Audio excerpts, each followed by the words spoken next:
Hi అండి, అందరికీ నమస్కారం. Welcome back to our channel mad girls.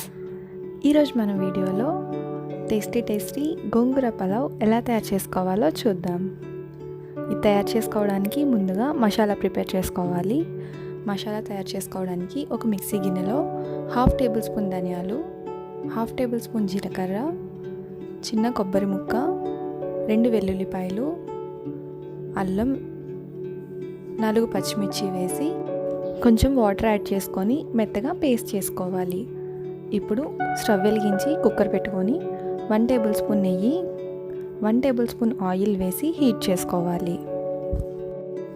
వేడైన తర్వాత 4 లవంగాలు, 4 ఇలాచీ, మరాఠీ మొగ్గ, అనాస పువ్వు చిన్నది, బిర్యానీ ఆకు, అంగుళం దాల్చిన చెక్క వేసి ఫ్రై చేసుకోవాలి.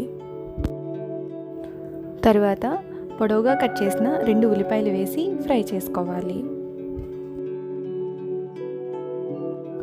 ఆనియన్స్ బాగా ఫ్రై అయిన తర్వాత ముందుగా మిక్సీ వేసి పెట్టుకున్న మసాలా పేస్ట్ 3 టేబుల్ స్పూన్స్ వేసి కలపాలి.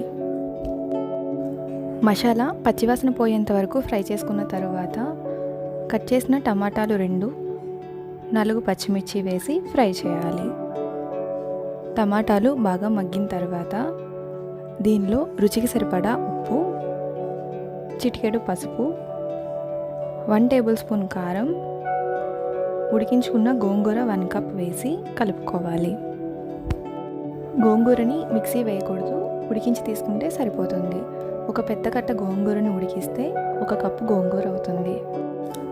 ఈ పలావ్ చేయడానికి కొంచెం టైం పడుతుంది, కానీ టేస్ట్ మాత్రం చాలా బాగుంటుంది, ఎవరికైనా నచ్చుతుంది. గోంగూరని నూనె పైకి తేలేంత వరకు ఫ్రై చేసుకున్న తర్వాత దీంట్లో రైస్ యాడ్ చేయాలి. 1 కప్ గోంగూరకి 3 కప్స్ రైస్ అయితే సరిపోతుంది. ఇప్పుడు కడిగి పెట్టుకున్న 3 కప్స్ రైస్ వేసి కలుపుకొని 2 నిమిషాలు ఫ్రై చేయాలి.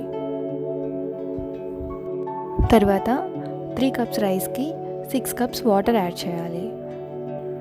తర్వాత కొంచెం పుదీనా, కొంచెం కొత్తిమీర యాడ్ చేసి కలుపుకొని కుక్కర్ మూత పెట్టి 3 విజిల్స్ వచ్చేంత వరకు ఉడికించుకోవాలి. 3 విజిల్స్ వచ్చి ఆవిరి మొత్తం పోయిన తర్వాత కుక్కర్ మూత తీసి కలుపుకుంటే టేస్టీ గోంగూర పలావ్ రెడీ అయిపోతుంది. టేస్ట్ చాలా బాగుంటుంది, మీరు కూడా తప్పకుండా ట్రై చేయండి. ఈ రెసిపీ మీకు నచ్చినట్లయితే like, share and subscribe to mad girls.